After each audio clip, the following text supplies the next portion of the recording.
Hey guys, it's Graham, and this is What's Kraken. No, I will not be apologizing for that. I saw this book, KRAKEN Rider Z, on a stack that John Douglas had in a picture. I went and looked it up because the cover art looked cool, the description looked really cool, and I thought this could be something that's a good balance of what's familiar and what's new.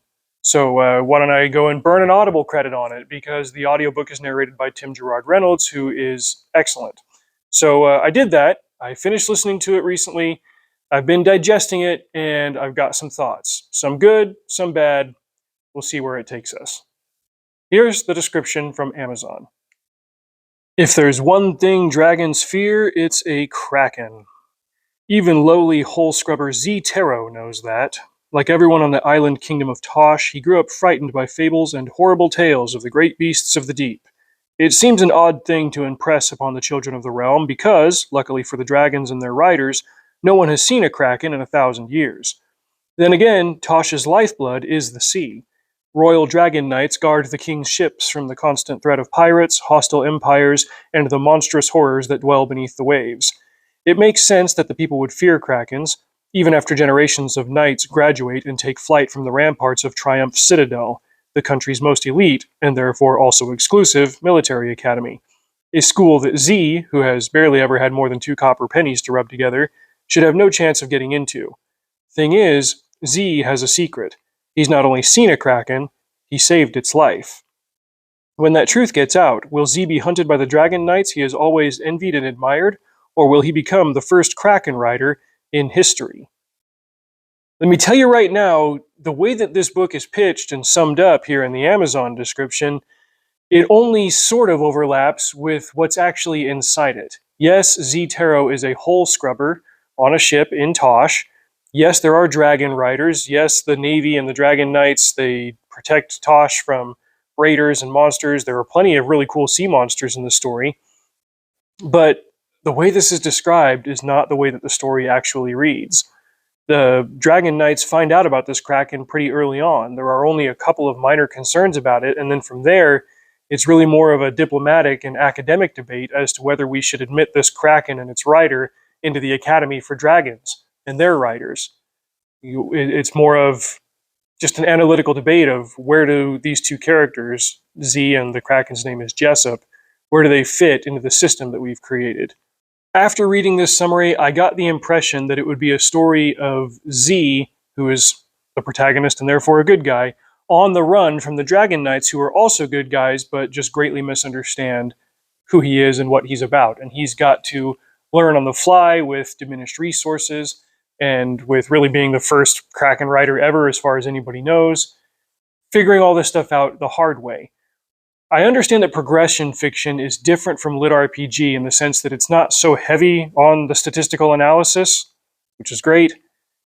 It's just about progress and grinding and learning things the hard way, which is fine. Like, I was ready to enjoy that and get into that.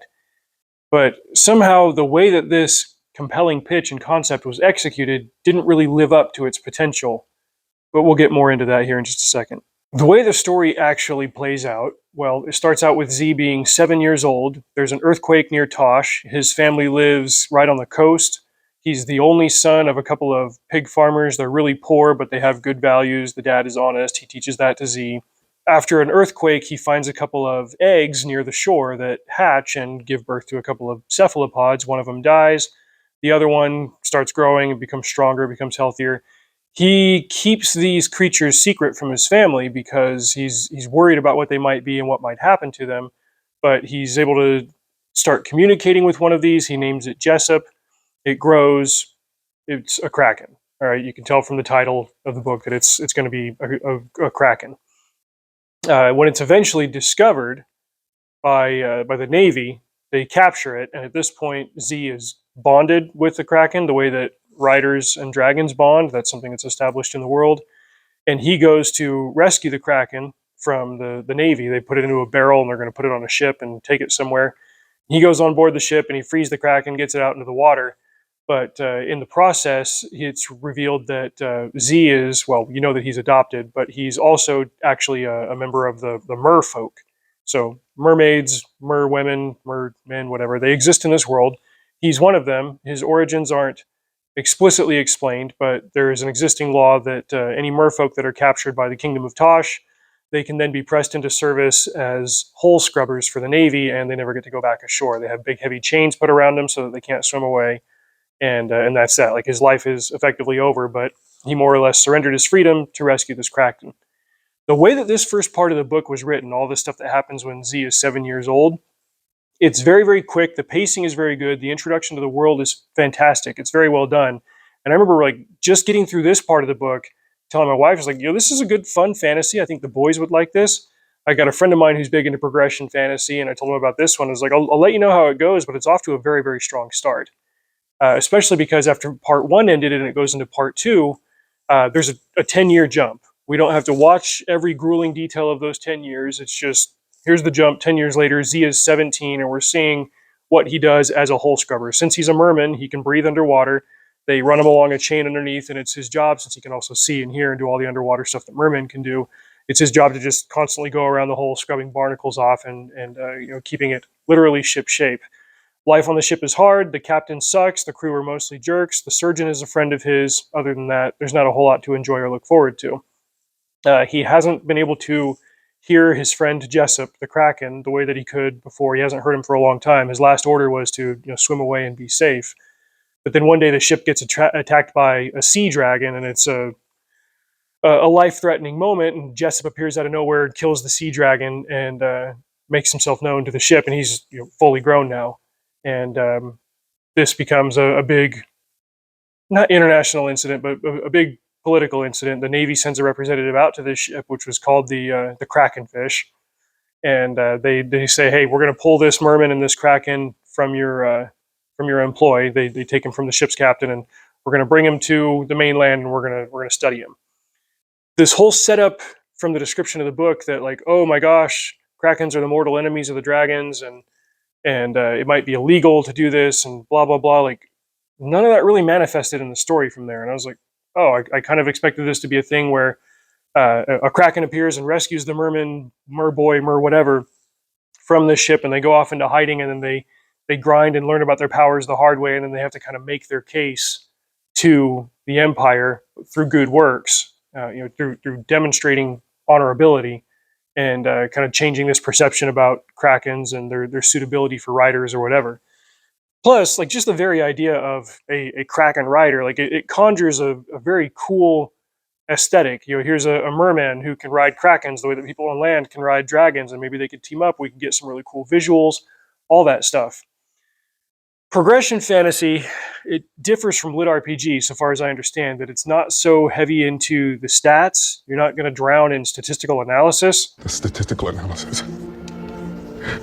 It's so beautiful. Which is great for me. You guys know that I hate that part about LitRPG.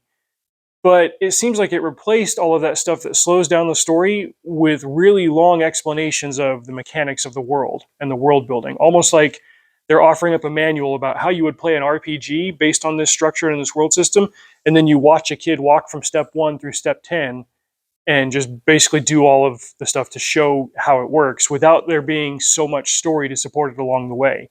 It had this strong, well-paced start, and I would say even gets up through the first third of the book, and does it in a very compelling way where it kind of parses out the world building, the nature of things, the characters, and all that stuff. I thought, okay, as long as it keeps continuing on at this tempo, we're going to be in for something really, really good.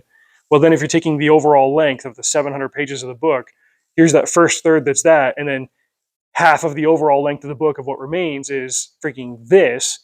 Then, like, the final little segment of it, the story decides to resurface, pun intended. And there's an emergency, and the king comes in and he says, "Hey, I understand that you guys have a Kraken rider and a merman at this academy. We're in desperate need of their help. We've got a special mission, and it's going to require an underwater element." Like, any prejudices that this dragon-centric kingdom might have had against a Kraken, they get over it pretty quickly and integrate them into the Navy. You see some other cool stuff. There are special forces guys that have, for lack of a better term, like Fantasy Kingdom steampunk diving suits, and they ride dolphins. That's not a bonded thing. It's not a magic thing. They're just well-trained dolphin-type creatures. Like, all of that stuff was cool. There was a lot of cool stuff in the setting, but the story itself was set aside for a significant portion of the page count to explain how everything works. It was a grueling info dump to get through, which I found especially disappointing considering how well the story started and how strong it ended. If I was looking at this first third here, I'm looking at a 5-star book. I'm looking at this part here where all the explanations are dumped, I'm looking at a 3-star book. The ending, I would say, got it pretty close to a 4-star overall rating, but you really had to fight your way to get there. And by the time I got to the end, I thought, there's no way that I'm going to recommend this to my 11-year-old son who doesn't have that level of interest in all the minutiae and details. This is a progression fantasy for progression fantasy readers. Me, I'm not, you guys know that I'm not a LitRPG guy, kind of made my stance on all that known. I thought maybe progression fantasy would be a good halfway point for somebody like me who likes a well-paced narrative, but could get into something like this. This book didn't really bridge that gap for me overall.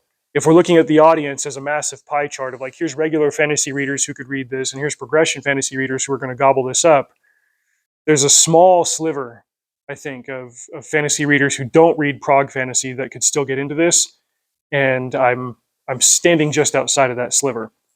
I wanted a cool concept like this to work.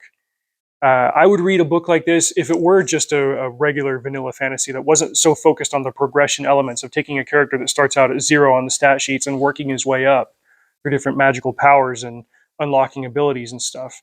Even if he wasn't looking at this and saying, okay, I've got a 2 in Constitution, I need to build that up to a 9, and I've got this and that and the other thing. Like, he wasn't looking at the statistical breakdown of it all, but there was still a constant focus on grinding and on changing his crucible and expanding his core and all of that stuff.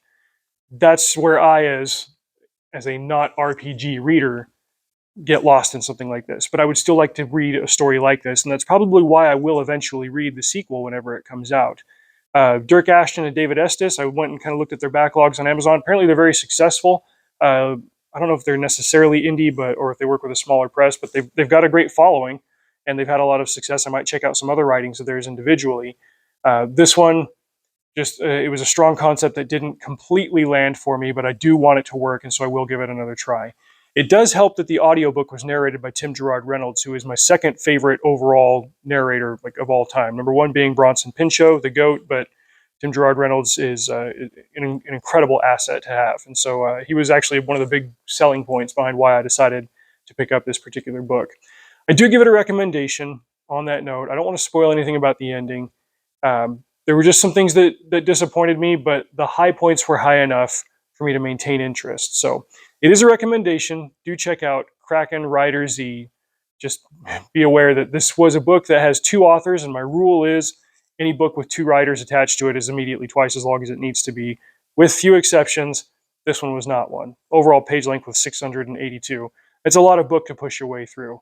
And I think that it could have been done differently, but then again, if it was mainly for the prog fantasy audience, then I guess they did their job. That's it for now. Drive safe. See you out there.